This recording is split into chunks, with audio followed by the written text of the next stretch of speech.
मैं anti hunger orange choose कर सकती हूँ या फिर एंटी पेन ऑरेंज। अगर मैं एंटी हंगर ऑरेंज चूज करूंगी तो मुझे रात में बार बार उठ के कुछ खाने की जरूरत नहीं पड़ेगी, जिस वजह से मेरी नींद भी डिस्टर्ब नहीं होने वाली है। मॉम, आज से आपको टेंशन लेने की कोई जरूरत नहीं है, क्योंकि आज से आपकी सेविंग अच्छे से हो जाएगी, बिकॉज मैंने एंटी हंगर ऑरेंज चूज किया तो मुझे भूख ही नहीं लगने वाली है। अच्छा, पर तुम्हें अभी कब तक भूख नहीं लगने वाली है?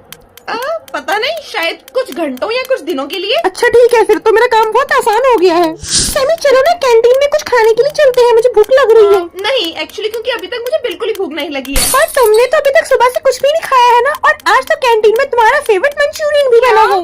मंचूरियन? लेकिन वो तो मेरा फेवरेट है। सैमी, क्या तुमने सही में एंटी हंगर ऑरेंज चूज किया है? तुम्हें उसे चूज नहीं करना चाहिए, तो तुम ऐसा कैसे कर सकती हो? आखिर इसमें क्या ही बुरा हो सकता है? मैंने तो 2 दिन से कुछ भी नहीं खाया, जिस वजह से मैंने बहुत सारी सेविंग कर ली है। हम लोग तुम्हारी भूख की बात नहीं कर रहे सैमी, हम लोग तुम्हारी स्टमक की बात कर रहे हैं। उसका कहने का मतलब ये है सैमी कि ये चीज अब तुम्हारे साथ परमानेंट हो चुकी है, तुम अब पूरी लाइफ में कभी भी कुछ खा नहीं पाओगी, और इसकी वजह से तुम्हारी स्टमक धीरे धीरे तुम्हें ही खाने लग जाएगी।